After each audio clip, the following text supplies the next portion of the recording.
الحمد لله نحمده ونستعينه ونستغفره ونؤمن به ونتوكل عليه ونعوذ بالله من شرور أنفسنا ومن سيئات أعمالنا من يهده الله فلا مضل له ومن يضلله فلا هادي له ونشهد أن لا إله إلا الله وحده لا شريك له ونشهد أن سيدنا ومولانا محمدا عبده ورسوله صلى الله عليه وعلى آله وأصحابه وبارك وسلم تسليما كثيرا كثيرا اما بعد.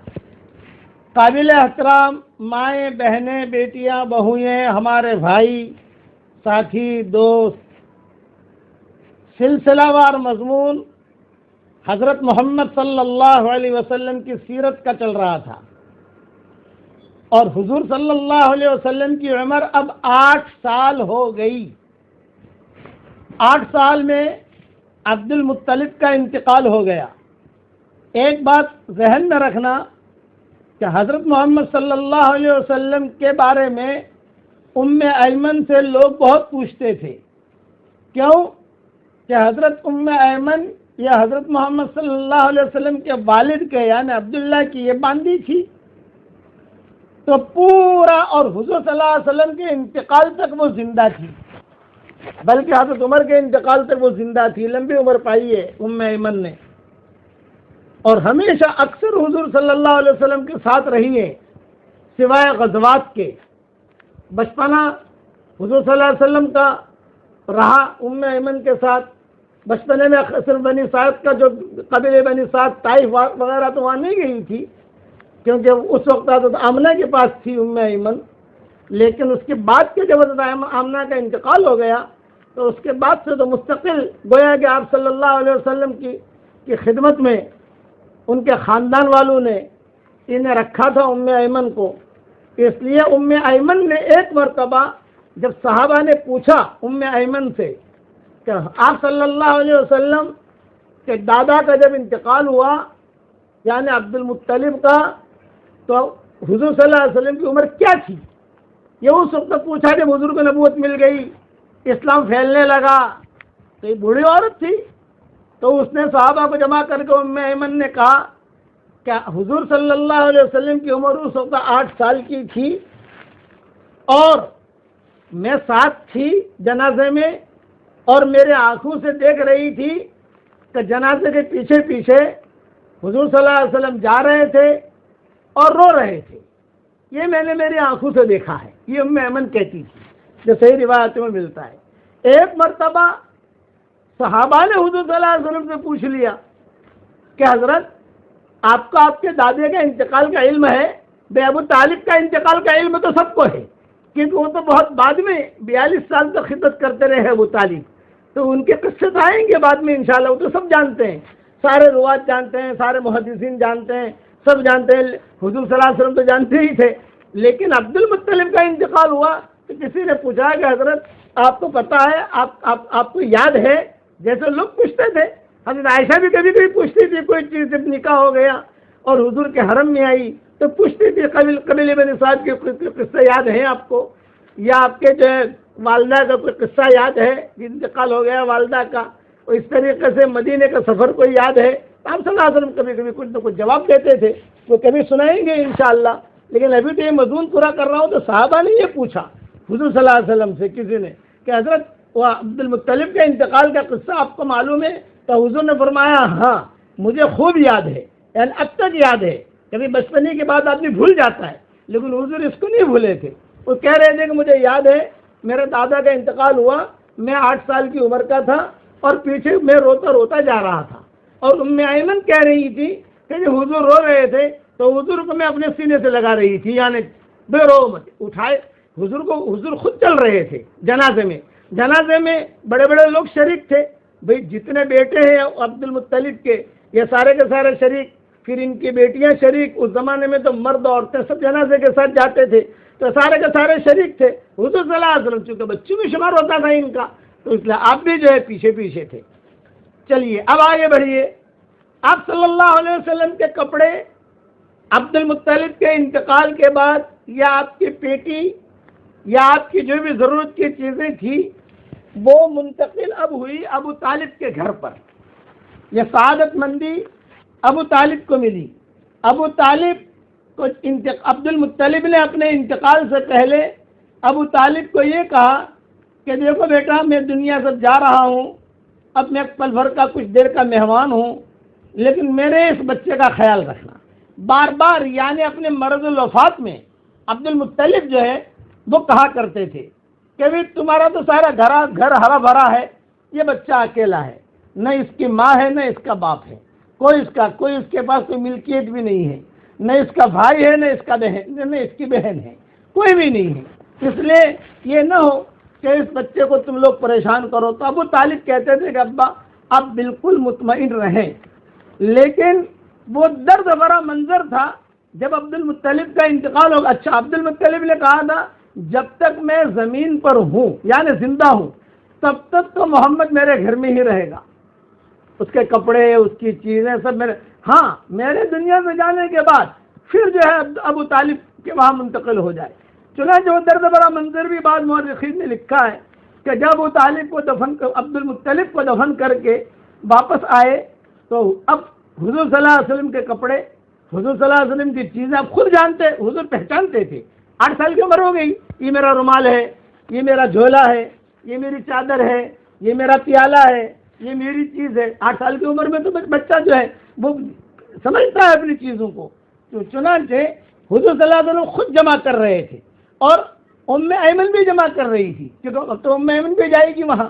چنانچہ رہتے گھر کے اندر جہاں کونے کونے میں جو بھی چیزیں چھوٹی موٹی تھی حضرت محمد صلی اللہ علیہ وسلم کی، کھلونا تو اس زمانے میں زیادہ ہوتا نہیں تھا.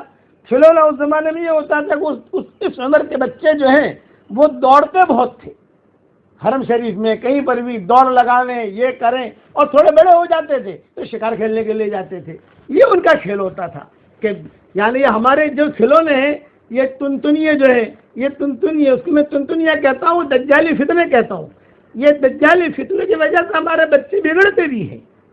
بچوں کو اگر سکھانا ہے تو آپ جو ہے ان کو واکنگ سکھاؤ، تیرنے کا سکھاؤ، اور ان کو کہو کہ بیٹا خود دوڑ لگاؤ اور خود یعنی اپنی صحت کو سنبھالو. لیکن آج کل کے جو حالات ہیں یہ اس حالات کے اندر بوڑھے بھی پریشان، بوڑھے بھی جو ہے اس کو نہیں سمجھتے، مرد بھی نہیں سمجھتے، عورتیں بھی نہیں سمجھتی، بچے بھی نہیں سمجھتے. اور پھر یہ فتنہ آ گیا دجال کا. یہ موبائل کو عربی میں کہتے ہیں جوال. تو میں ان لوگوں کو عربوں میں بیان جب کرتا ہوں تو میں کہتا ہوں کہ دجال، میں نے اس کا نام رکھا ہے دجال عربی بیانوں کے اندر. یعنی اس نے اور پریشان کر دیا اور لوگوں کو خراب کر دیا. تو اس زمانے میں آپ صلی اللہ علیہ وسلم نے ساری چیزیں جو ہے وہ اپنی عبد المطلب کے گھر سے سمیٹی، اور سمیٹ کر سیدھا جب لا رہے تھے یہاں تو کسی کی ہچکیاں تو نہیں بندی، لیکن ام ایمن بہت روئی حضور کو دیکھ کر کہ حضور خود اٹھا رہے تھے اور ام ایمن بھی اٹھا رہی تھی. مکان کو اتنا دور تو نہیں تھا لیکن یہ سمجھدار عورت تھی ام ایمن، یہ بہت روئی. تو کسی نے کہا، حارث نے کہا یا ابو طالب نے کہا یا کسی نے کہا کہ بھئی کیوں رو رہے ہو تم؟ ورنہ تو جواب نہیں دے سکی ام ایمن، کیونکہ سارا منظر دیکھا تھا کہ میں پہلے اس کے باپ کی باندھی تھی، پھر اس کے ماں کے پاس آئی، پھر اس کی خدمت کی. یہ بچہ جو ہے گھر گھر گھر گھر گھر کہاں یعنی کہاں جا رہا ہے. ٹھوکرے کھانے کا جملہ تو نہیں کہوں گا، لیکن یہ کہ کبھی یہ گھر میں، کبھی یہ گھر میں، کبھی یہ گھر میں. ایک آدمی کے دل میں ایک چوٹ لگتی ہے کہ یہ بچہ یتیم بھی ہو گیا، اب دادا بھی چلا گیا. دادا کا وقت تھا مکہ مکرمہ میں. چنانچہ کپڑے وغیرہ لے کر ابو طالب کے گھر میں منتقل ہوئے.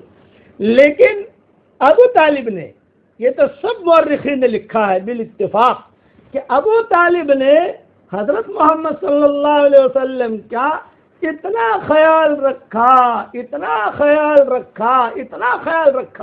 کہ اپنے بچوں کو پیچھے چھوڑ دیا.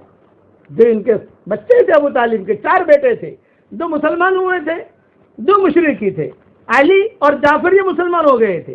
دوسرے جو عقیل یا طالب نام تھا پتہ نہیں، یہ مشرک تھے. یعنی یہ تو صحیح حدیثوں میں آتا ہے کہ ابو طالب کے 4 بیٹے تھے، تو 4 بیٹوں میں 2 مسلمان ہو گئے تھے، 2 جو ہے شرک کی حالت میں ہی رہے. اور ابو طالب بھی شرک کی حالت میں دنیا سے گئے.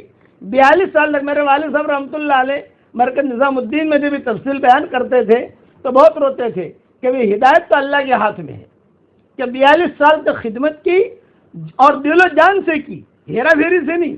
ایک تو آدمی خدمت کرتا ہے ہیرا پھیری سے، اور ایک ہے کہ دل و جان سے خوب لگایا۔ اگر کوئی بھی اچھی چیز آتی تو بچے سب آ جاتے، ابا ابا ابا محمد کو بلاؤ، محمد کو بلاؤ، تو حضور صلی اللہ علیہ وسلم کو دیتے۔ اور جو کمرہ یا جو جگہ طے کی تھی گھر میں ٹھہرنے کی، اچھے میں اچھی جگہ حضور صلی اللہ علیہ وسلم کے لیے طے کی تھی ابو طالب نے۔ اب ابو طالب، عبد المطلب نے انتقال سے پہلے ابو طالب کو اور بچوں کو کہا تھا کہ دیکھو اس بچے کی برکتیں میں نے بہت دیکھی ہیں، تم پر کوئی حال آئے، کوئی نامناسب حال آئے تو اس بچے کے طفیل سے دعا مانگنا، یہ عبد المطلب نے کہا تھا۔ اور عبد المطلب کی عادتیں دیکھی بھی تھی لوگوں نے۔ تو عبد المطلب کے انتقال کے بعد مکہ میں قحط پڑا، بہت قحط ہوا مکہ مکرمہ میں، جانور بھی مرنے لگے، لوگ بھی مرنے لگے۔ پانی تو تھا زمزم کا، وہ تو نکل گیا الحمدللہ، جس کا قصہ میں نے بیان کر دیا، لیکن یہ کہ بھوک مری آئی، کچھ وبائیں پھیلی اس قسم کا۔ تو چنانچہ سارے مکہ والے جمع ہوئے مشورہ کرنے کے لیے کہ بھی کیا کریں، یہ حالات آئے ہیں کہ رستے بند ہو گئے، کیا کرنا چاہیے۔ تو ایک بوڑھے نے کہا عبد المطلب کی طرح کرو، عبد المطلب کی طرح کرو، علی ملت عبد المطلب، عبد المطلب کی ملت والا کام کرو۔ تو پوچھا لوگوں نے کیا مطلب، کہا یہ جو بچہ بیٹھا ہے، حضور صلی اللہ علیہ وسلم بھی اس مشورے میں شریک تھے، آج کی عمر 9 سال کی ہو گئی تو آپ بھی شریک تھے وہاں اس مشورے میں، تو جو اس کے ساتھ عبد المطلب کرتا تھا وہ کرو۔ چنانچہ ابو طالب نے لیا اور لے کر آپ صلی اللہ علیہ وسلم کی پیٹھ ملتزم پر لگائی، پیٹھ سنانی پیٹھ یوں، اور لگا کر یوں کہا اس بچے کو طفیل سے تو ہمیں پانی دے۔ تو حضور کھڑے ہوئے تھے تو حضور نے صرف انگلی سے یوں اشارہ کیا آسمان کی طرف، بس یوں صرف اشارہ کیا، وہ اشارہ کرتے ہی بادل آ گئے اور برابر موسلا دھار بارش نازل ہونی شروع ہو گئی۔ تو سارے مکہ والے کہنے لگے کہ بھائی دیکھا، اب مکہ والے یہود نصارہ جو بھی ہے، کوئی بیمار ہوتا ہے، کوئی یہ ہوتا تو حضور کے پاس آتے، یہ کہا محمد ہمارے پاس، ہمارے ساتھ چلو، ہمارے ساتھ چلو۔ تو حضور صلی اللہ علیہ وسلم اس وقت میں دعا کر دیتے، یعنی آپ جو ہے یا ان کے طفیل سے وہ لوگ دعا مانگتے۔ یہ سلسلہ چلتا رہا۔ 10 سال کی عمر میں آپ کا پھر شق صدر ہوا، جیسے میں نے کہا تھا آپ کو کہ 5 مرتبہ شق صدر حضور صلی اللہ علیہ وسلم کا ہوا ہے۔ دل کا جو آپریشن ہوا اور جو شق صدر ہوا وہ 5 مرتبہ ہوا ہے۔ 4 مرتبہ پر سارے علماء کا اتفاق ہے، 1 مرتبہ میں علماء کا اختلاف ہے۔ اس کے اندر ایک قبیلہ بنی سعد میں ہو گیا، اور ایک 10 سال کی عمر اب ہوگا، دوسرا 20 سال کی عمر میں ہوا، اس میں کچھ علماء کا اختلاف ہے، تیسرا جب آپ کو یعنی 40 سال نبوت ملی اس وقت ہوا، اور اس طریقے سے معراج کے وقت ہوا۔ یہ 5 وقت ہے۔ اب یہ میں ایک دوسرا بیان کر رہا ہوں شق صدر 10 سال کی عمر میں۔ 10 سال کی عمر میں آپ کا جو شق صدر ہوا اس میں کئی علماء نے کئی روایتیں لکھی ہیں کہ یہ ہوا، میں اس کی تفصیل میں نہیں جاتا۔ شق صدر کے بعد پھر جو ہے مکہ مکرمہ میں کچھ حالات آنے شروع ہوئے، تو ابو طالب نے سارے مکہ والوں کو جمع کیا۔ آپ صلی اللہ علیہ وسلم بھی ابو طالب کے ساتھ ہی اب رہتے تھے، کہیں جانا آنا۔ ابو طالب اگر باہر جاتے جیسے مکہ کے باہر تو حضور صلی اللہ علیہ وسلم کو بھی لے جاتے۔ یہ مشورہ کیا کہ بھئی اب مکہ میں حالات ہیں، خرچے بھی بڑھ رہے ہیں، تو اعلیٰ ملت ہاشم نے یعنی ہاشم کے بیٹے عبد المطلب کے بیٹے جو ہے یہ ابو طالب، تو ہمارے دادا نے جو ترتیب شروع کی تھی کاروبار کی، شام اور یمن کی، تو اب جو ہے ہم سارے کے سارے شام کا سفر کا ارادہ کریں اور شام کی طرف جائیں، وہاں جا کر کچھ تجارت کریں۔ اب اس وقت میں یہ تو نہیں ہوتا تھا کہ ٹکٹ نکالو ہوائی جہاز میں بیٹھ جاؤ۔ سفر کرنے سے 2 مہینہ پہلے جماعت بنتی تھی، کون جائے گا، کیسے جائیں گے، کس کا اونٹ لیں گے، کس کا کریں گے، ساری ترتیب دے کر جو پھر سفر شروع ہوتا تھا۔ تو حضور صلی اللہ علیہ وسلم کو یہ پتا تھا کہ یہ سفر ہو رہا ہے شام کا۔ آپ کی عمر 11-12 سال کی ہوگی، اور 12 سال کی عمر میں لڑکا تو اچھا خاصا سمجھدار ہو جاتا ہے۔ پھر آپ صلی اللہ علیہ وسلم تو بہت ہی یعنی ماشاء اللہ بہت سمجھدار اور بہت لہیم شہین، جب گھر میں لسٹ بننے لگی کہ بھئی کون چلے گا، یہ گھر کی لسٹ بن رہی ہے، دو لسٹ بنتی تھی، ایک مکہ والوں کی لسٹ بنتی تھی، یہ تو بنتی تھی حرم میں کون سا قبیلہ چلے گا، قبیلے بنی مخزوم میں سے کتنے ہوں گے، کتنے مرد ہوں گے، کتنی عورتیں ہوں گی، فلاں حضرت عمر کا قبیلہ جو ہے اس میں سے کتنے مرد ہوں گے، کتنی عورتیں ہوں گی، ابو بکر کے قبیلے سے کون ہوگا، فلاں کے قبیلے سے کون ہوگا، یہ سارے کے سارے قریش تھے. اور حضور کی جو لسٹ بنتی تھی وہ ابو طالب کے گھر میں بنتی تھی. تو ظاہر بات ہے کہ جب حضور کے سامنے لسٹ بنی، سارے چچا جمع ہوئے، پھوپھیاں جمع ہوئیں، سارے کے سارے جمع ہوئے کہ شام کا سفر کرنا ہے اور بڑا لمبا سفر ہے. اچھا وہ سفر بڑا لمبا ہوتا تھا شام کا، کیوں کہ مکہ سے نکلو تو مکہ سے نکل کر 400 ساڑھے 400 کلومیٹر تو مدینہ تک کا سفر کرو، مدینہ منورہ سے خیبر تک کا سفر 100 کلومیٹر، پھر خیبر سے آگے تبوک کا سفر 700-800 کلومیٹر، پھر اس سے جارڈن کا سفر وہ 300 کلومیٹر، پھر جارڈن سے آگے شام وہ 400 کلومیٹر، 2000-2500 کلومیٹر کا سفر ہے. میں نے چونکہ اس پٹری پر بہت سفر کیے ہیں اور بہت دعوت کے کام میں چلا پھرا ہوں، اس لیے مجھے وہاں کی ساری چیزیں معلوم ہیں. اور پھر اس کے آگے روم، شام کے آگے روم ہوتا تھا اور وہاں بڑے بڑے یہود ہوتے تھے شام کے اندر، بڑی بڑی ان کی، یعنی پوری دنیا کا کنٹرول جو ہے یہ شام اور روم کرتے تھے. جیسے آج بڑی بڑی سپر پاور کی طاقتیں ہیں جو دنیا کا کنٹرول کرتی ہیں، تو وہ لوگ اس وقت دنیا کے سپر پاور تھے. اتنا لمبا سا اب لسٹ بننی شروع ہوئی. لکھو بھائی نام، حضور بیٹھے ہوئے ہیں، ابو طالب کا نام لکھو. سارے قبیلوں کی لسٹ آ گئی. یہ بڑا قبیلہ ہے قریش کا، ابو طالب، حارث، ابو سفیان بھی اس قبیلے میں ساتھ تھے چونکہ یہ بھی قریش تھے، فلاں فلاں، اور سارے جو ہے نام لکھے جا رہے ہیں. حضور صلی اللہ علیہ وسلم کا نام نہیں لکھا، ام ایمن کا بھی نام نہیں لکھا. فہرست تیار ہو گئی اور حضور صلی اللہ علیہ وسلم کا نام نہیں، تو آپ نے جو ہے تھوڑے سے گمسم رہنے لگے. گمسم رہنے لگا مطلب کیا؟ اب کہتے نہیں سکتے میں بھی چلنا چاہتا ہوں، 12 سال کی عمر ہے، سفر لمبا ہے اور سفر کے اندر اچھے حالات بھی آتے ہیں، نامناسب حالات بھی آتے ہیں. پھر جو ہے اونٹوں پر جانا ہے، اونٹوں پر آنا ہے سب. اچھا آپ کو علم ہو گیا کہ میرا نام یہ فہرست میں نہیں ہے، سب جا رہے ہیں. اچھا محمد کیا کریں گے بھائی؟ یہ مشورہ کرو کہ بھائی سلسلے کا ابو طالب کی بیوی بھی جا رہی ہے، ابو طالب کے پہلے بچے بھی جا رہے ہیں، وہ بھی جا رہے ہیں، تو ان کا کیا کریں گے؟ تو یہ بعض کتابوں میں لکھا ہے، بعض تاریخی کتابوں میں دن طے ہو گئے بھائی 1 ہفتہ فلاں کے گھر، 1 ہفتہ فلاں کے گھر، یا 15 دن فلاں کے گھر، 15 دن فلاں کے گھر، 15 دن فلاں کے گھر، یا 2 ہفتہ کسی کے گھر، یعنی وقت مقرر کر کے یہ وہاں جایا کرے، ایمن لے جایا کرے گی. اب یہ ساری چیزیں بیٹھے ہوئے سن رہے تھے اور سمجھ بھی رہے تھے. چنانچہ وقت آ گیا سفر کا، سارا قافلہ تیار ہو گیا اور سب جو ہے ایک دوسرے سے مسافہ کرنے لگے. چونکہ پورے قافلے کے امیر ابو طالب تھے تو سب نے لائن لگائی مسافے کے لیے کہ ابھی یہ قافلہ روانہ ہو رہا ہے مکہ والوں نے، اور ابو طالب نے اپنے پیچھے ذمہ داریاں بھی دے دی. جو بڑے بڑے لوگ بوڑھے رہ گئے تھے ان کو کہا بھی کہ بھائی دیکھو میرے بیٹے کا خیال رکھنا. حضور سن رہے تھے اور آپ کے دل میں کیا تھی؟ آپ کے دل میں یہ تھی کہ میں بھی جاؤں، ساتھ میں جا رہے تھے میں بھی جاؤں. اور ابو طالب کے دل میں یہ بچہ جو ہے بہت قیمتی ہے، خدا نخواستہ راستہ میں کوئی حالات آئے، کوئی مسئلے آئے تو یہ بچہ خدا نخواستہ کہیں مر نہ جائے راستے میں. اب ان کو کیا پتا کہ نبی ہونے والا ہے.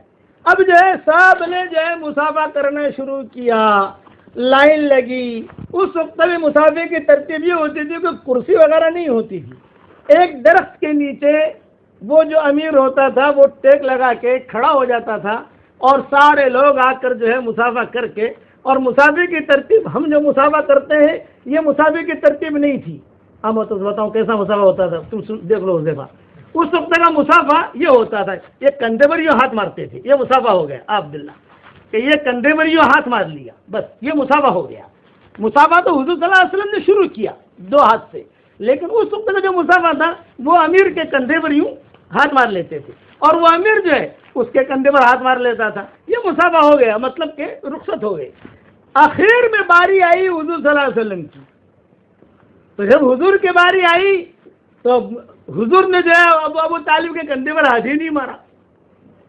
حضور چمٹ گئے ابو طالب سے اور رونے لگے ابو طالب نے کہا بھی کیوں رو رہے ہو؟ یہ فرمایا کہ بس یعنی خاموش رہے، کچھ بولے نہیں، کہ بھی خاموش رہے، بہت روتے رہے، بہت روتے رہے۔ ابو طالب بھی روتے رہے، کہ 12 سال کی عمر تھی آپ کی، بھی کیا ہوا؟ تو پھر ابو طالب نے خود نے کہا کیا سفر میں چلنا چاہتے ہو؟ آپ نے فرمایا ہاں، میری بھی تمنا ہے کہ میں آپ کے ساتھ سفر میں جاؤں۔ تو ابو طالب نے زور سے اعلان کیا بھئی محمد کا بھی نام لکھ لو۔ بس جہاں حضور نے یہ سنا تو کتابوں میں لکھا ہے ایسے تیز دوڑے اپنے گھر کی طرف، اور ابو طالب نے یہ بھی کہا جاؤ اپنے کپڑے لے آؤ۔ تو چنانچہ بھاگے بھاگے ایسے تیز دوڑے، پیچھے پیچھے ایمن بھی دوڑی، اور ایمن کو یہ ڈر کہ تیز دوڑ رہا ہے بچہ کہیں گر نہ جائے، ڈر لگتا ہے کہ جب بچے دوڑتے ہیں تو حضور خوش ہو گئے، ایک دم خوش ہو گئے۔ 12 سال کی عمر تھی، اور آپ نے جا کر جلدی جلدی اپنا جو بھی پوٹلی تھی، جو بھی کپڑے تھے، چونکہ سفر طے تو تھا نہیں، بعض کپڑے میلے بھی ہوتے ہیں، بعض کپڑے دھلے ہوئے ہوتے ہیں، اگر سفر کا پکا معلوم ہو کہ سفر ہے تو آدمی پوری تیاری کر کے چلتا ہے۔ چنانچہ حضور اکرم صلی اللہ علیہ وسلم کو کافی طے ہو گیا کہ بھی چلو تم بھی ہمارے ساتھ چلو۔ اب حضور صلی اللہ علیہ وسلم بھی ساتھ ہو لیے، تو ظاہر بات ہے کہ ایمن یہ ہر وقت حضور صلی اللہ علیہ وسلم کی خدمت میں رہتی تھی، تو ایمن کو بھی لے لیا۔ اب یہ قافلہ رواں دواں سارا قافلہ مکہ والوں کا شام کی طرف روانہ ہوا۔ اب مکہ مکرمہ سے شام تک پہنچنا اور شام سے مکہ مکرمہ آنا، اس میں تقریباً بہت قصے الگ الگ کتابوں میں علماء نے لکھے ہیں کہ کیا ہوئے۔ کچھ قصے میں بیان کر دوں گا۔ بیچ میں چونکہ مدینہ منورہ سے گزرنا ہوتا تھا، مدینہ منورہ سلمہ کا گاؤں دادی کا، کہ سلمہ جو ہے عبد المطلب کی والدہ تھی، اور وہی عبداللہ کا بھی انتقال ہوا تھا حضور کے والد کا، وہی دفن بھی تھے۔ بیچ میں مقام ابوا بھی پڑتا ہے، یہ ساری تفصیل کل انشاءاللہ پوری کروں گا۔ اب یہ ذہن میں رکھو 12 سال کی عمر ہوئی ہے، اور 12 سال کی عمر کے بعد اب مکہ مکرمہ سے مکہ والوں کے ساتھ، جس کے امیر ہیں ابو طالب، حضور صلی اللہ علیہ وسلم 12 سال کی عمر میں شام کا سفر کر رہے ہیں۔ بقیہ تفصیل کل انشاءاللہ پوری کریں گے۔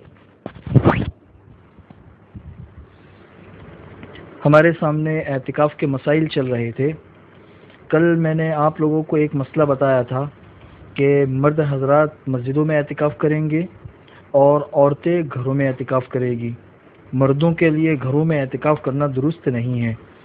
گھر میں جو عورتیں اعتکاف کرے گی ان کے سلسلے میں نے بتایا تھا کہ گھر میں کوئی بھی ایک کمرہ، چاہے ہال ہو چاہے بیڈ روم ہو، کوئی بھی ایک جگہ عورت مقرر کر لے اور وہیں پہ اعتکاف میں بیٹھے، اور بغیر کسی ضرورت کے اپنے اعتکاف کی جگہ سے باہر نہیں نکل سکتی ہے۔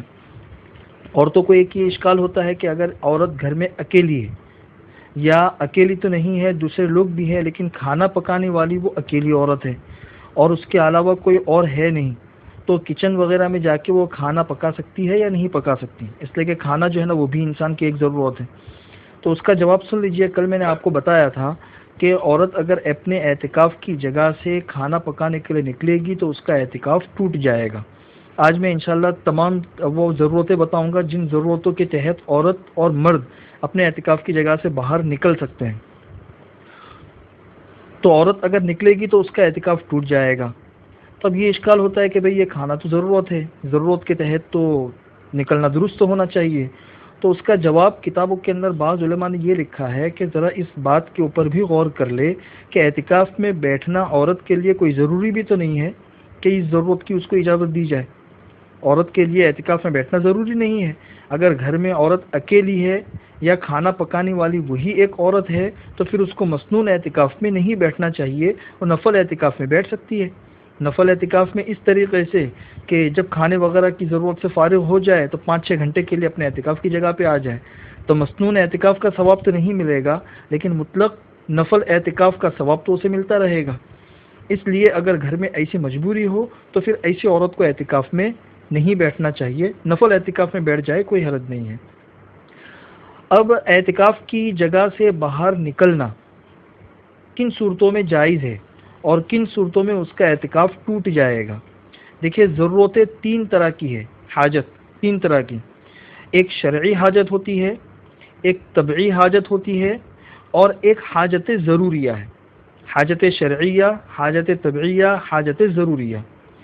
شرعی حاجت کا مطلب یہ ہے کہ ایک مرد ہے وہ مسجد میں اعتکاف میں بیٹھا ہوا ہے، عورت ہے گھر میں اپنے اعتکاف کی جگہ میں بیٹھی ہوئی ہے، اور وہاں سے باہر نکلنے کی اسے ضرورت پیش آ رہی ہے کسی شرعی مجبوری کی وجہ سے۔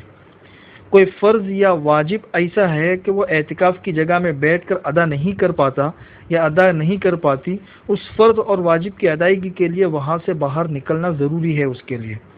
تو ایسی حاجت کی وجہ سے اگر اپنے اعتکاف کی جگہ سے باہر نکلیں گے تو اس سے اعتکاف فاسد نہیں ہوگا، اعتکاف بدستور باقی رہے گا۔ جیسے مثلا کوئی شخص کسی ایسی مسجد میں اعتکاف میں بیٹھا ہے جہاں پہ جمعہ کی نماز نہیں ہوتی ہے، تو جمعہ کی نماز کے لیے اس کو مسجد سے نکل کے جامع مسجد جانا ہے، تو یہ اس کی ایک شرعی ضرورت ہے۔ ایک مؤذن ہے وہ مسجد میں اعتکاف میں بیٹھا ہوا ہے، اذان دینے کے لیے اس کو مسجد سے نکل کے باہر روم کے اندر جا کے اذان دینی ہے، یہ ایک شرعی ضرورت ہے۔ یا اسی طریقے سے اعتکاف کی جگہ میں بیٹھے ہوئے ہیں اور غسل واجب ہو گیا، تو واجب غسل کے لیے باہر نکلنا، چونکہ یہ بھی ایک فرض کی ادائیگی کے لیے ہے۔ تو ان تمام صورتوں میں اگر اعتکاف کی جگہ سے باہر نکلیں گے تو اعتکاف نہیں ٹوٹے گا۔ دوسری ہے حاجت طبعیہ۔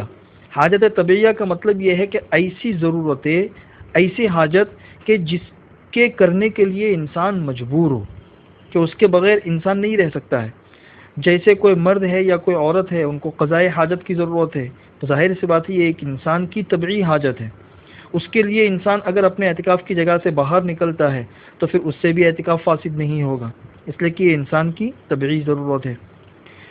تیسرا ہے حاجت ضروریہ۔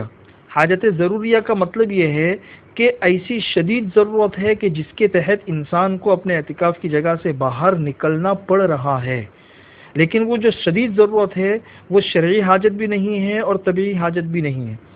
تو ایسی حاجت ضروریہ کے تحت اپنے اعتکاف کی جگہ سے باہر نکلنے پہ اعتکاف تو ٹوٹ جائے گا اور اس اعتکاف کی قضا بھی واجب ہوگی، لیکن وہ نکلنے والا گنہگار نہیں ہوگا۔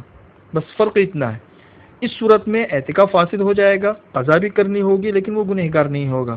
جیسے کوئی مرد ہے وہ اعتکاف میں بیٹھا ہوا ہے، عورت ہے اعتکاف میں بیٹھی ہوئی ہے، اچانک کسی مسئلے کی وجہ سے پولیس اسٹیشن جانا ضرورت پیش آ گئی، وہاں سے فون آ گیا، یا طبیعت ایسی خراب ہو گئی کہ وہاں پہ ڈاکٹر کو بلا بھی نہیں سکتے اعتکاف کی جگہ پہ، اور ہاسپٹل میں ایڈمٹ ہونا ضروری ہے۔ یا اسی طریقے سے کوئی کیس چل رہا تھا اور اتفاق سے جو اعتکاف کے دن ہے ان اعتکاف کے دنوں میں ہی اس کیس کی تاریخ ہے، اس کے لیے جانا ہے۔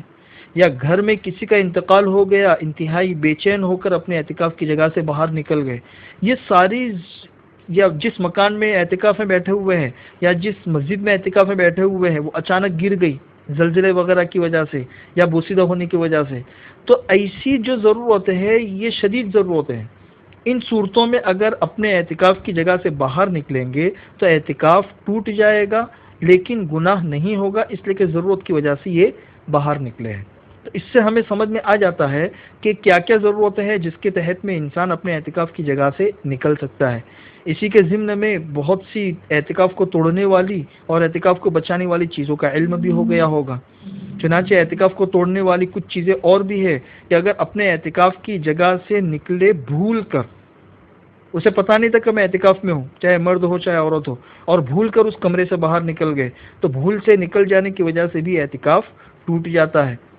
یا اپنے اعتکاف کی جگہ میں بیٹھے ہوئے ہیں، کسی نے زبردستی کھینچ کر کمرے سے باہر نکال دیا یا مسجد سے باہر نکال دیا، تو اس صورت میں بھی اعتکاف ٹوٹ جائے گا، قضا واجب ہوگی لیکن وہ گنہگار نہیں ہوگا اس لیے کہ کسی نے زبردستی نکالا ہے۔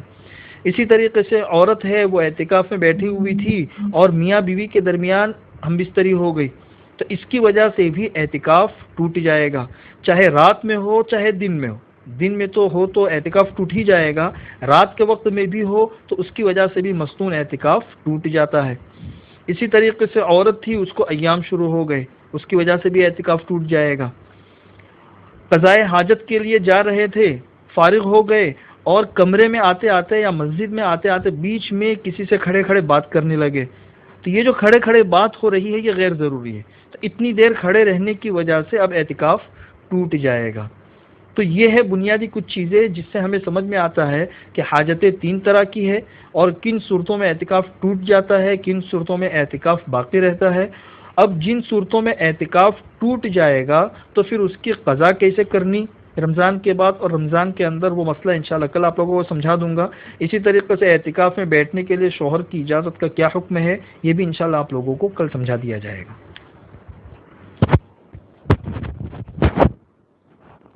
آیت الکرسی کا جو میں نے ہدیہ دیا تھا آپ لوگوں کو، میں نے وضاحت کر دی تھی، زندگی میں 1 مرتبہ پڑھنا ہے، 100 مرتبہ، بس شرط صرف ایک ہی ہے کہ ایک ہی بیٹھک میں ہونی چاہیے بس۔ فرض نماز کے بعد پھر ہر فرض نماز کے بعد 2 مرتبہ کہا تھا، چلو 2 مرتبہ سے کم کر دیتا ہوں، 1 مرتبہ پڑھ لو۔ حضور اکرم صلی اللہ علیہ وسلم نے 1 مرتبہ کہا ہے، 1 مرتبہ مت بڑھاؤ، کوئی حرج کی بات نہیں ہے، لیکن 100 مرتبہ اپنی زندگی میں کبھی بھی، رات میں، دن میں، رمضان میں، شوال میں، ذی قعدہ میں، ذی الحج میں، کبھی بھی جب بھی فرصت ملے، صرف اس میں ایک لمبی شرط، کڑی شرط یہ ہے، ایک ہی بیٹھک میں پڑھنا ہے۔ یہ نہیں کہ 10 مرتبہ ابھی پڑھ لیا، پھر 10 مرتبہ کھانا پکانے کے بعد پڑھ لیا، پھر 10 مرتبہ ذرا چائے بنا لیتی ہوں پھر پڑھ لیا، نہیں، تھوڑا سا ٹائم نکالو، یہ زندگی بھر کے لیے فائدہ ہوگا انشاءاللہ۔ تو علماء نے لکھا ہے کہ انشاءاللہ جنات، جادو، اس قسم کی چیزوں سے انسان محفوظ رہے گا انشاءاللہ۔ یہ تو ایک بات ہو گئی۔ دوسری بات کہ اپنے گھر کے چاروں کونوں میں آیت الکرسی پڑھ کر دم کرو تو انشاءاللہ فائدہ ہی فائدہ ہے، کبھی بھی کرو جب بھی فرصت ملے۔ تیسری بات، جو سورہ طٰہٰ پڑھنے کا میں نے کہا ہے تہجد کے وقت میں، وہ کوئی رمضان کے ساتھ خاص نہیں ہے، جب بھی آپ کو فرصت ملے تہجد میں اٹھو، تہجد کے وقت میں پڑھنا ہے، کیونکہ آج کل رمضان کے مہینے میں تہجد میں تو آدمی اٹھتا ہی اٹھتا ہے، اس لیے اس وقت پڑھ لے آدمی، اور کوئی روزانہ پابندی کرنا بھی ضروری نہیں ہے۔ روزے میں برکت کے لیے بہت مجرب لکھا ہے علماء نے، اللہ تعالیٰ خیر اور برکت کا معاملہ فرمائے۔ آج کل بچیوں کے رشتے نہیں ہوتے، اس سلسلے میں بھی کل کچھ ہدیے انشاءاللہ پیش کر دوں گا۔ اللہ تعالیٰ ہم سب کو صحیح سمجھ عطا فرمائے۔ دعا کر لو۔ اللہم صلی علی محمد وعلی آل محمد کما صلیت علی ابراہیم وعلی آل ابراہیم انک حمید مجید۔ اللہم صلی علی سیدنا محمد بن عبد اللہ القائم بحق اللہ، ما باق امر الا فرجہ اللہ عدد الشفع والوتر، یا رب لک الحمد کما ينبغی لجلال وجہک وعظیم سلطانک عدد الشفع والوتر، اللہم لک الحمد علی سابغ نعمک عدد الشفع والوتر، الحمد للہ علی سابغ نعم اللہ عدد الشفع والوتر، یا رب صل وسلم دائما ابدا علی حبیبک خیر الخلق کلہم عدد الشفع والوتر، ربنا هب لنا من ازواجنا وذرياتنا قرة اعین واجعلنا للمتقین اماما، اللهم انا نسألك الفوز في يوم القضاء ونزل الشهداء وعيش السعداء والنصر على الأعداء ومرافقة الأنبياء يا ذا المن والعطاء يا سميع الدعاء يا رافع السماء، اللهم لك الحمد إنك حق ووعدك حق ولقاؤك حق والنبيون حق ومحمد صلی اللہ علیہ وسلم حق والساعة حق والساعة آتية لا ريب فيها، لك الحمد أنت حق من ذكر وأجود من سئل وأوسع من أعطى، لك الحمد أنت قيوم السماوات والأرض ومن فيهن، لك الحمد أنت نور السماوات والأرض ومن فيهن، اللهم اجعل أمامنا نورا ومن خلفنا نورا وعن يميننا نورا وعن شمالنا نورا ومن فوقنا نورا، ونعوذ بعظمتك أن نغتال من تحتنا، اللهم البسنا لباس التقوى، اللهم البسنا لباس الشفاء، اللهم البسنا لباس العافية، اللهم اغفر لنا ذنوبنا كلها دقها وجلها، سرها وعلانيتها، ظاهرها وباطنها، جليها وخفيها، ليليها ونهاريها، حديثها وقديمها، عينيها وأذنيها، أنفيها ومخفيها، كل ذلك عندنا يا عزيز. اللهم أدبنا بآداب القرآن، وارزقنا فهم القرآن، وأسعدنا بسعادة القرآن، وشرفنا بشرف القرآن، واحفظنا بما تحفظ به القرآن وأهل القرآن، واجعلنا من أهل القرآن الذين هم أهلك وخاصتك يا أرحم الراحمين. اللهم اجعله يا ربنا حجة لنا لا علينا، اللهم اجعله يا ربنا لنا إماما وهدى ونورا، هدى ونورا ورحمة. اللهم اجعل القرآن العظيم سائقنا وسابقنا إلى جناتك جنات النعيم. اللهم اجعل القرآن العظيم لنا في الدنيا قرينا، وفي القبر مونسا، وعلى الصراط نورا، وفي القيامة شفيعا، وإلى الجنة رفيقا، وإلى الجنة رفيقا، ومن النار سترا وحجابا، وإلى الخيرات كلها دليلا وإماما، برحمتك يا أرحم الراحمين یا ذا الجلال والاکرام. اے اللہ ہمارے گناہوں کو معاف فرما، اے اللہ ہماری خطاؤں سے درگزر فرما، اے اللہ جو کام کرنے سے آپ خوش ہوتے ہو وہ کام کرنے کی ہمیں توفیق عطا فرما، جو کام کرنے سے آپ ناراض ہوتے ہو ہمیں بچنے کی توفیق عطا فرما. اے اللہ اس وقت میں ساری انسانیت پریشان ہے، اے اللہ اس انسانیت کے پریشانی کو دور فرما دے.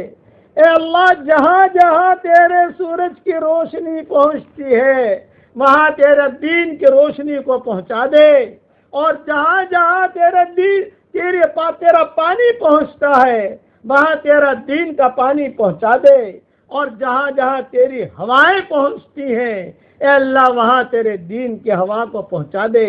اے اللہ ہمارے گھروں کو دین کے لیے چمن بنا دے، صحت کے لیے چمن بنا دے، عافیت کا چمن بنا دے، ہمارے ملک کو دین کا چمن بنا دے، اس دنیا کو دین کا چمن بنا دے اور دین کا گلشن بنا دے. اے اللہ تو نے قرآن میں کہا ہے ان مع العسر یسرا، کہ پریشانیوں کے ساتھ پھر آرام کی چیزیں بھی آتی ہیں اور کشادگی بھی ہوتی ہے. اے اللہ بہت دن ہو گئے، اب جو ہے اس انسانیت کے اوپر سے اس عذاب کو تو ہٹا لے. اے اللہ باہی جاہی گناہوں سے تو ہمیں بچا لے. اے اللہ تیرے ساتھ اچھا گمان کرنے کی ہمیں توفیق عطا فرما، تیرے ساتھ اچھا گمان کرنے کی توفیق عطا فرما. اے اللہ قلب منیب عطا فرما اور ہمیں عبد عباد منیب میں شامل فرما. اے اللہ مرنے سے پہلے سچی پکی توبہ کی توفیق عطا فرما. آج دوسروں کے موت کی خبریں سنتے ہیں، فلاں کا انتقال ہو گیا، فلاں کا انتقال ہو گیا. ایک دن آئے گا کہ لوگ ہماری موت کی خبریں سنیں گے. کوئی پانی گرم کر رہا ہوگا، کوئی نہلا رہا ہوگا، کوئی کفن تیار کر رہا ہوگا، کوئی مشک اور عنبر لگا رہا ہوگا. اے اللہ قیمتی گھڑیاں نکال لی جائیں گی، قیمتی انگوٹھیاں نکال لی جائیں گی، قیمتی چشمے رکھ دیے جائیں گے، قیمتی موبائل بھی رکھ دیا جائے گا، اور قیمتی کپڑے بھی اتار لیے جائیں گے، قیمتی جوتے بھی یہاں رہ جائیں گے. محبت کے دعویٰ کرنے والے کھڑے ہوں گے، ان کی زبانوں پر تالے لگے ہوئے ہوں گے. اے اللہ تو اس وقت میں ہمارا معین اور مددگار بن جا. جب دنیا سے جانے کا وقت آئے کمال ایمان پر ہمارا خاتمہ فرما. ڈر کے شقا سے، سوئے قضا سے، شماتت اعدا سے، سوئے منظر فجاعت موت سے، اچانک کے حادثوں سے، اچانک بیماریوں کے حادثوں سے، ہوائی حادثوں سے، کینسر کی موت سے، اور ہر اس بری موت سے جس موت میں ہم آپ کو پہچان بھی نہ سکیں اور آپ کو یاد بھی نہ کر سکیں، ان بری اموات سے، عافیت سے تو ہم سب کی حفاظت فرما۔ اے اللہ، موت کے وقت میں اے اللہ فرشتے ہمارا ایمان بچانے کی فکر میں ہوں گے اور شیطان ہمارا ایمان چھیننے کی فکر میں ہوگا۔ اے اللہ، لا حول ولا قوت الا بک، لا حول ولا قوت الا بک۔ اے اللہ، تیری طاقت کے بغیر اور تیری مدد کے بغیر ہم کوئی اچھا کام نہیں کر سکتے ہیں، اور تیری مدد کے بغیر کسی گناہ سے ہم نہیں بچ سکتے ہیں۔ اے اللہ، ہمیں گناہوں سے بچنے کی توفیق عطا فرما۔ اے مولا کریم، اب یہ مغفرت کا عشرہ بھی رخصت ہو رہا ہے، رحمت کا عشرہ سلام کر کے چلا گیا، یہ مغفرت کا عشرہ بھی سلام پھیرنے کو ہے، کچھ دنوں کے بعد یہ بھی رخصت ہو جائے گا۔ بڑا بدبخت ہے وہ مرد اور بدبخت ہے وہ عورت کہ مغفرت کا عشرہ گزر جائے اور اپنے گناہوں کی معافی نہ کرا سکے۔ اے اللہ، ہمیں وہ بدبختوں میں شامل مت فرما، ہمیں وہ نیک بخت بنا کہ ہمارے گناہ معاف ہو چکے ہوں۔ اے اللہ، ہمارے گناہ تیرا کوئی نقصان نہیں پہنچا سکتے، اور اگر تو معاف کر دے گا تیری دریائے مغفرت میں سے کمی واقع نہیں ہوگی۔ اے اللہ، تیرا ایک قطرہ مغفرت کا ہم سب کے گناہوں کو معاف کر دے گا۔ اے اللہ، جہنم کی پیٹھوں کے اوپر سے ہمارے ناموں کو مٹا دے، جہنم کی پیٹھوں کے اوپر سے ہمارے ناموں کو مٹا دے، جہنم کے دروازوں کے اوپر سے ہمارے ناموں کو مٹا دے، اور جنت الفردوس کے دروازوں پر ہمارا نام لکھ لے۔ یا حنان یا منان، ادخلنا الجنت من باب الریان، ادخلنا الجنت من باب الریان۔ اے اللہ، ریان دروازے سے ہمارے لیے جنت میں داخلہ مقدر فرما۔ ریان کیوں کہا گیا؟ کہ آدمی روزہ رکھتا ہے، اسے خوب پیاس لگتی ہے تو خوب پیٹ بھر کے پانی پیتا ہے، تو ریان بھی سیراب ہونے کو کہتے ہیں کہ سیرابی والا دروازہ، اسی لیے روزے دار کو ریان دروازہ۔ اے اللہ، ریان دروازے پر بھی ہمارا نام لکھ لے، جنت الفردوس میں بھی ہمارا نام لکھ لے۔ اے اللہ، جتنا مجمع آمین کہہ رہا ہے، اور یا ہماری اس دعا پر جب کہیں آمین کہے، جب بھی کہے، جہاں بھی کہے، جس حال میں کہے، اور ابھی نقد آمین کہہ رہے ہیں، اے اللہ ہم سب کو اور ہماری قیامت تک کے آنے والی نسلوں کو تیرے قرآن سے جوڑ دے، اور اے اللہ ہمیں وہ خوش قسمت انسان بنا، ہمیں وہ دن دکھا کہ جنت الفردوس میں تیرا نبی کا پڑوس ہماری قیامت تک کی آنے والی نسلوں کے ساتھ ہم سب کو مل رہا ہو، اور ہماری پشتوں میں جو ایمان کی حالت میں دنیا سے رخصت ہوئے ہوں ان کے ساتھ، اور ہماری قیامت تک کی آنے والی نسلوں کے ساتھ تو ہم سب کو تیرے نبی کا پڑوس ہمیں عطا فرما، اور ریان دروازے پر بھی ہمارا نام لکھ لے، جنت الفردوس میں بھی ہمارا نام لکھ لے۔ تیرے نبی نے کہا ہے کہ جب بھی مانگو جنت الفردوس مانگو، یہ اونچی جنت ہے۔ اے اللہ، تو ہم سب کے لیے مقدر فرما، اچانک کا خیر ہمیں نصیب فرما، اچانک کے شر سے تو ہماری حفاظت فرما، ہمارا کھویا ہوا دین ہمیں واپس دے دے، ہمارا کھویا ہوا قرآن ہمیں واپس دے دے، ہماری کھوئی ہوئی عزتیں واپس دے دے، کھوئی ہوئی صحتیں واپس دے دے۔ اے اللہ، اس مرض سے تو ہم سب کی پوری حفاظت فرما، پوری انسانیت کی حفاظت فرما۔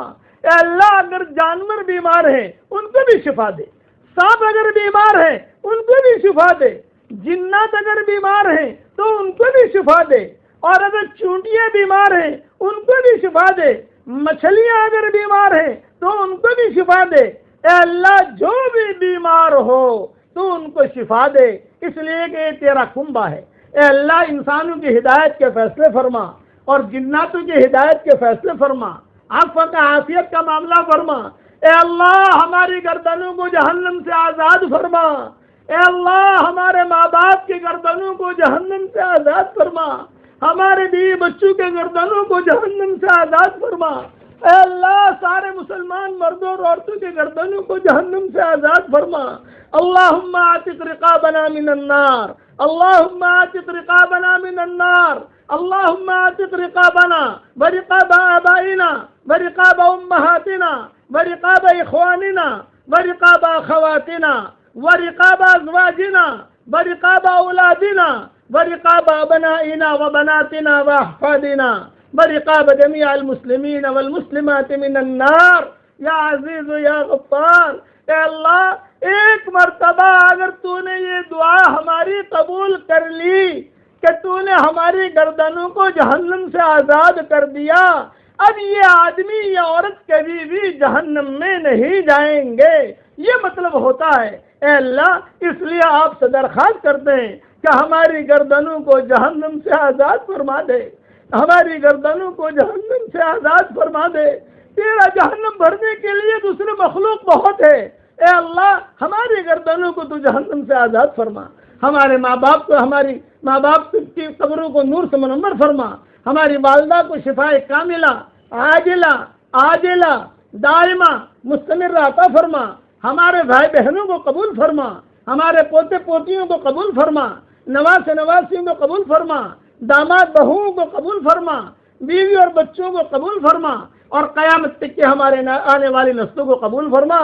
آپ سے درخواست کر رہے ہیں، اے اللہ، جتنا مجمع آمین کہہ رہا ہے اور جب بھی کہے، ہم سب کی قیامت تک کی اور ہماری قیامت تک کی آنے والی نسلوں میں کوئی بے نمازی پیدا نہ ہو، تو اس کی غیب سے صورت شکل پیدا فرما۔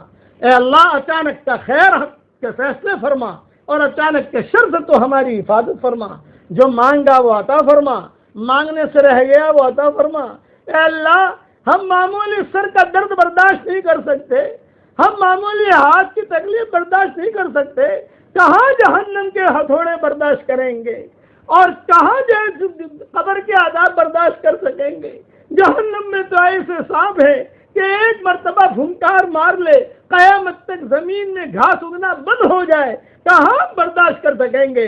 اللہم ان تغفر جمع ایما عبد لک لا علما، اللہم ان تغفر جمع ایما عبد لک لا علما۔ اے اللہ، اگر تو معاف کر دے، تجھے کسی سے مشورے کی ضرورت نہیں ہے، تجھے کسی سے پوچھنا نہیں ہے، آج تو ہم سب کو معاف فرما دے۔ اور ہماری خاص دعا آج کی، ہم سب کے گردنوں کو جہنم سے آزاد فرما دے، ہم سب کے گردنوں کو جہنم سے آزاد فرما دے، ہم سب کے گردنوں کو جہنم سے آزاد فرما دے۔ اے اللہ، جو مانگا وہ عطا فرما، مانگنے سے رہ گیا وہ عطا فرما۔ ہمیں مانگنا نہیں آتا مگر تجھے دینا تو آتا ہے، اپنے کرم سے تو ہمیں عطا فرما، اپنے فضل سے عطا فرما، اور اپنے فضل و کرم سے ہماری دعاؤں کو قبول فرما۔ سبحان ربک رب العزت عما یصفون وسلام علی المرسلین والحمد للہ رب العالمین۔